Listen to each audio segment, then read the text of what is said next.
Mastering Python Part 4. So it's a part of the series having 100 plus solved exercises to accelerate the learning. So in this part 4 we will discuss about arrays. So in this Python, arrays are a collection of elements of the same type that are stored in contiguous memory location. So unlike some other programming languages, Python does not have a built-in data type called array. Instead, it provides a powerful data structure called a list that can be used to store this collection of elements. And this list is flexible and can contain the elements of different types. So here is how you can create a list in Python. So in this example, my list is a list that contains 5 elements, each represented by integer. So in this part, we will discuss about the programs which are related to array. The first program in this series is to create a program that reads the array of integers and display the sum of all elements. So the first approach in this is prompting the user to enter the number of elements in the array. And this empty list array is initialized to store the elements. And the program then reads each element from the user appended to the array.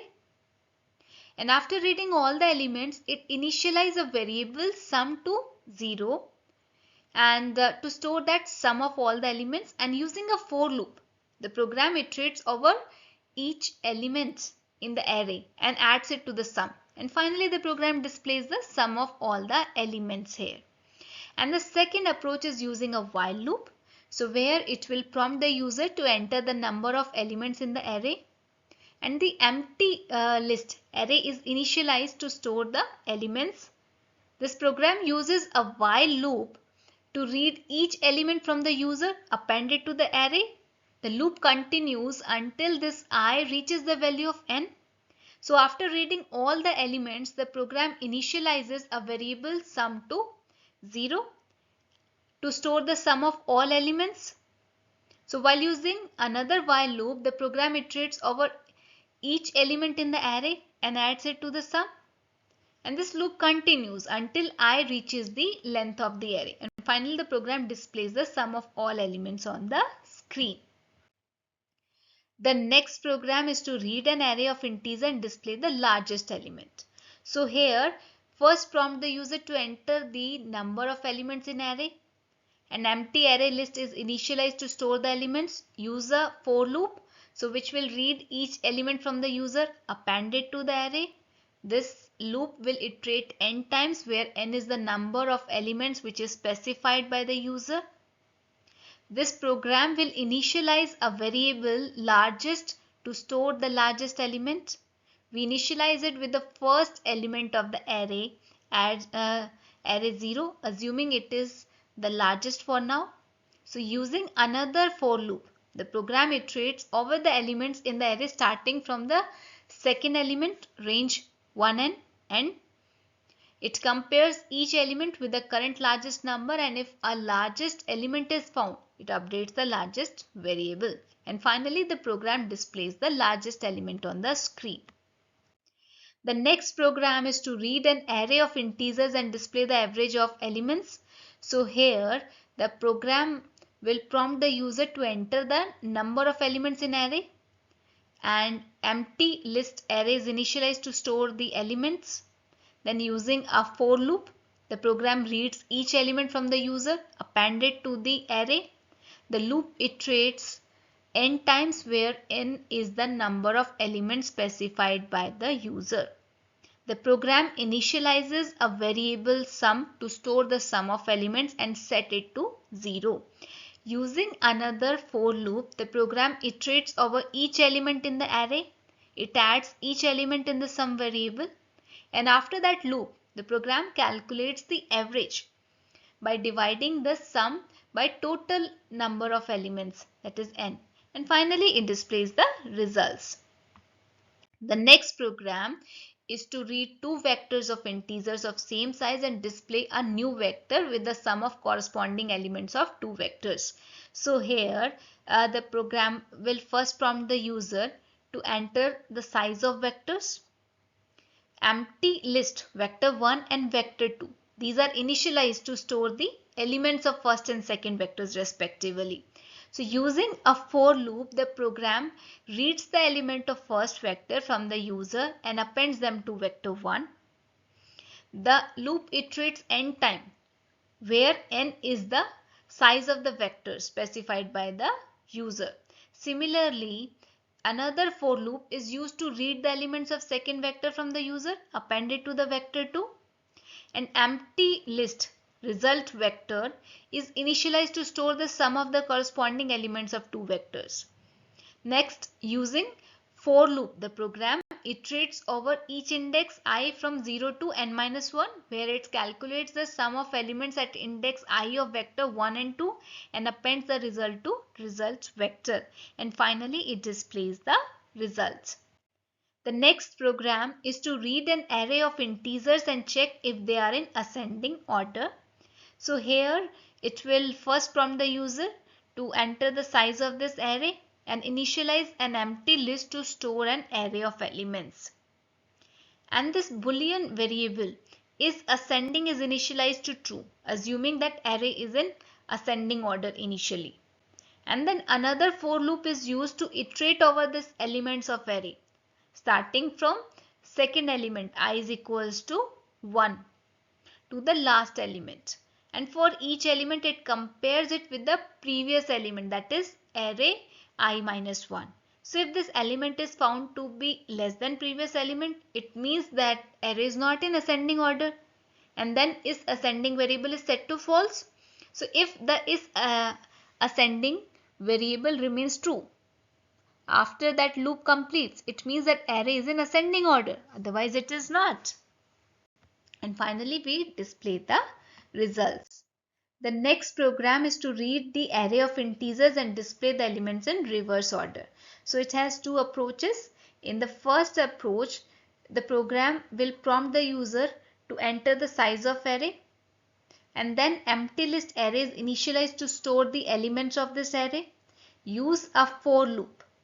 So where the program reads the element of array from the users, append them to the array list, and the loop iterates n times, where n is the size of the array specified by the user. To reverse the array, a while loop is used, and this loop continues until the start index is less than AND index. And within that loop, the program swaps the element at the start and AND position using a simultaneous assignment. And this effectively reverses the order of the element.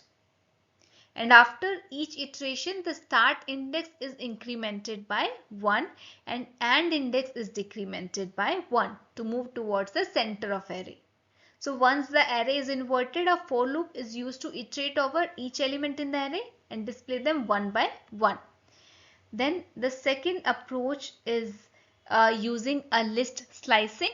So where it will prompt the user to enter size of array, initialize an empty list to store the array elements, then read the elements of the array from the users, reverse them using this list slicing, and then display it.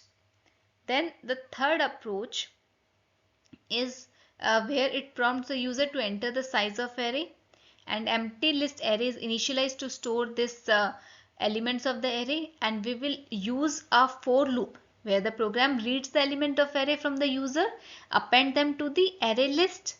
The loop iterates n time, where n is the size of the array specified by user, and after reading these elements, the program uses another for loop. So here when it is using this another for loop, so it will iterate over the indices of array in reverse order. So here this loop starts from n-1, that is the last index, and goes down to 0, that is decrementing by 1 at each iteration. So within this loop, the program accesses the elements at index I in the array and prints it. Since this loop iterates in the reverse order, the elements are displayed in reverse order, and finally this program prints the element in reverse order, displaying them on separate lines. The next program is to read an array of integers and find the second largest element in an array. So here first and we have input the size of array, then we will initialize the empty list to store this array element, and then we will use a for loop. So where the program reads the element of array, append them to the array list, loop iterates n times, where n is the size of array which is specified by user, After reading this element, this program will initialize two variables, largest and smallest, to store the largest and smallest numbers, and both variables are initialized with the value of negative infinity to ensure that any element in the array will be larger than them initially. And then this program will iterate over each element in this array. For each element, it compare it with the current largest element.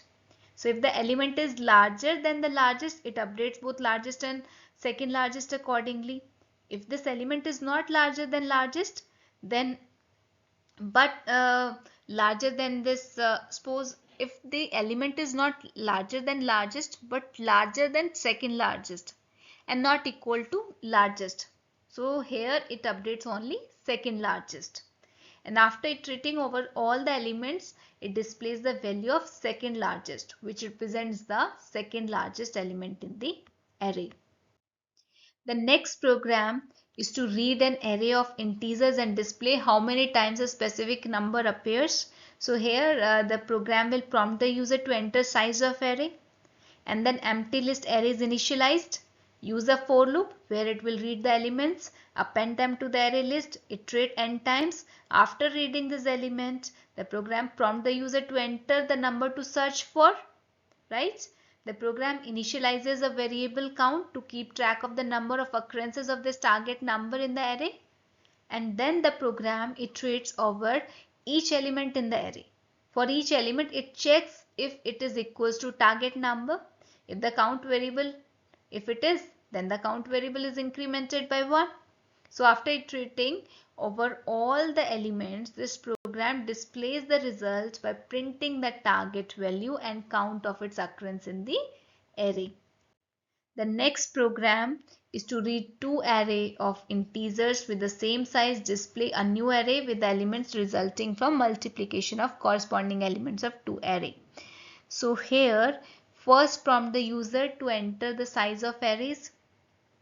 Empty list array1 and array2 are initialized to store the elements.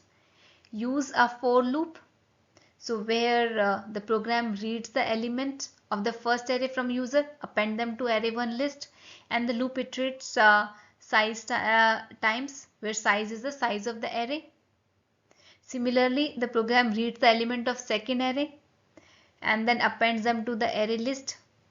An empty list results array is initialized to store the resulting array, and then this program calculates the multiplication of corresponding elements of array1 and array2 using another for loop.